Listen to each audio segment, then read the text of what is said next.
வணக்கம். Competitive எக்ஸாம்ஸ்க்கு prepare பண்றீங்களா? அப்போ டைரக்ட் டாக்ஸ், அதாவது நேர்முக வரிகள் பத்தி உங்களுக்கு ஒரு தெளிவான புரிதல் வேணும்.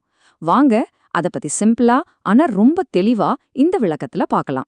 யோசிச்சு பாருங்க, உங்க சம்பளத்துல இருந்து நேரா கவர்மெண்ட்டுக்கு போற அந்த டாக்ஸ் இதுக்கு பதில் தெரிஞ்சா சூப்பர்.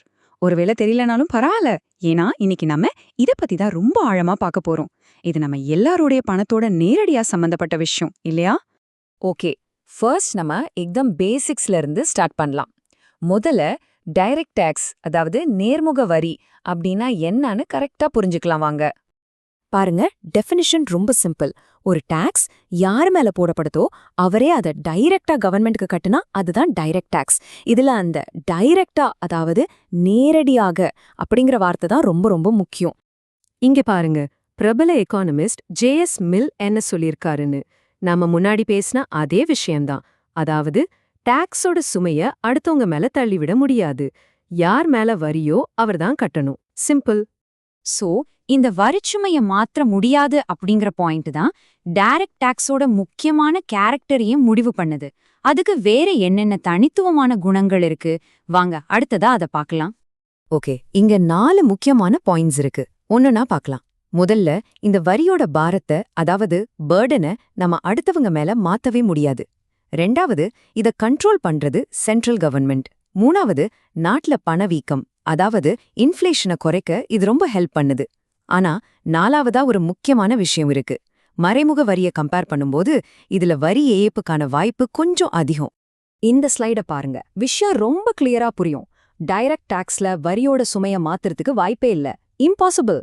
உங்க இன்கம் டாக்ஸ நீங்க தான் கட்டணும். ஆனா இன்டைரக்ட் டாக்ஸ்ல ஒரு கடைக்காரர் ஒரு சோப்புக்கு வரிய நம்மகிட்டேந்து வாங்கி அரசாங்கத்துக்கு கட்டுறார். அதாவது வரியோட சுமையா அவரை நம்ம மேல சுலபமா மாத்திடுறார். இதுதான் ரெண்டுக்கும் உள்ள பெரிய வித்தியாசம். சரி, அப்போ இந்த டைரக்ட் டாக்ஸ்ங்கிற கேட்டகரியில என்னென்ன மாதிரியான வரிகள் எல்லாம் வருதுன்னு தெரிஞ்சுக்க வேண்டாமா? வாங்க, சில முக்கியமான உதாரணங்களை பார்க்கலாம். இதுல பாருங்க, நம்ம எல்லாருக்கும் தெரிஞ்ச இன்கம் டாக்ஸ், அதாவது வருமான வரி இருக்கு. பெரிய பெரிய கம்பெனிங்க கட்டுற கார்ப்பரேட் டாக்ஸ் இருக்கு. ஷேர்ஸ் விக்கும்போது வர லாபத்துக்கு கட்டுற கேபிட்டல் கெயின்ஸ் டாக்ஸ், சொத்து வரின்னு இப்படி நிறைய வகைகள் இருக்கு. இதுல இந்தியால ரொம்பவே முக்கியமான, நாம எல்லாரும் தெரிஞ்சுக்க வேண்டிய ஒரு வரிய பத்தி தான் இப்ப நாம டீப்பா பார்க்க போறோம். ஆமாங்க, நாம பார்க்க போறது இன்கம் டாக்ஸ் பத்தி தான். இந்தியாவோட டைரக்ட் டாக்ஸ் சிஸ்டம்ல இதுதான் ராஜான்னு கூட சொல்லலாம். அந்த அளவுக்கு முக்கியமானது.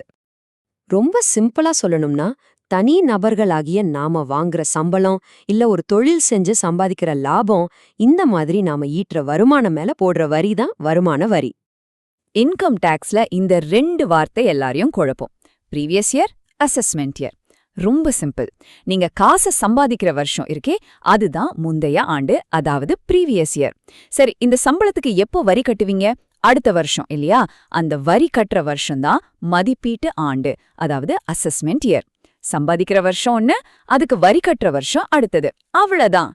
சரி, இப்போ இன்கம் டாக்ஸ எப்படி கணக்கு போடுறாங்கன்னு தெரிஞ்சுக்கணுமா? அதுக்கு சில அடிப்படை விஷயங்களை நாம புரிஞ்சுக்கணும். இது ரொம்ப ரொம்ப முக்கியம், கவனிங்க.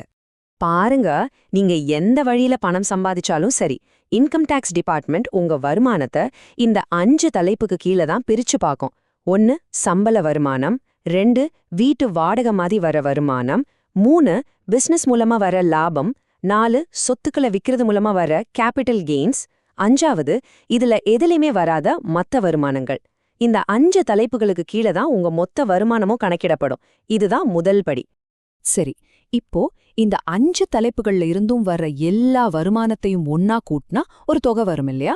அதுக்கு பேர் தான் முழு மொத்த வருமானம், அதாவது கிராஸ் டோட்டல் இன்கம். இதுதான் உங்க டாக்ஸ் கால்குலேஷனோட ஸ்டார்டிங் பாயிண்ட்.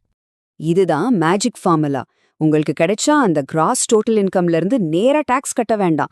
அரசாங்கம் நமக்கு சில வரி விலக்குகள் கொடுக்குது. அதாவது ஏடிசி, ஏடிடின்னு நிறைய டிடக்ஷன்ஸ் இருக்கு.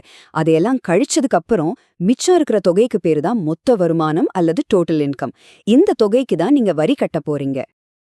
சுத்தி வளைச்சு பார்த்தாலும் விஷயம் ஒண்ணுதான். டைரக்ட் டாக்ஸ், அதாவது நேர்முக வரிங்கிறது உங்கள் மீது விதிக்கப்பட்டு உங்களால மட்டுமே நேரடியாக செலுத்தப்படுவது. ஆன் யூ பை யூ, இது மட்டும் ஞாபகம் வச்சுக்கோங்க. ஓகே, இப்போ உங்களுக்கு டைரக்ட் டாக்ஸ் பத்தி ஒரு நல்ல ஐடியா கிடைச்சிருக்கும்னு நம்புறேன். இந்த விளக்கத்தை முடிக்கிறதுக்கு முன்னாடி ஒரு கேள்வியோட உங்களை விட்டுட்டு போறேன். நம்ம நாட்டுல போடுற சாலைகள், கட்டுற அணைகள், ஏன் விண்வெளிக்கு அனுப்புற ராக்கெட் வரைக்கும் நம்ம எல்லாரோட வளர்ச்சிக்கும் இந்த நேர்முக வரிகளோட பங்கு என்னவா இருக்கும்னு நினைக்கிறீங்க? கொஞ்சம் யோசிச்சு பாருங்க.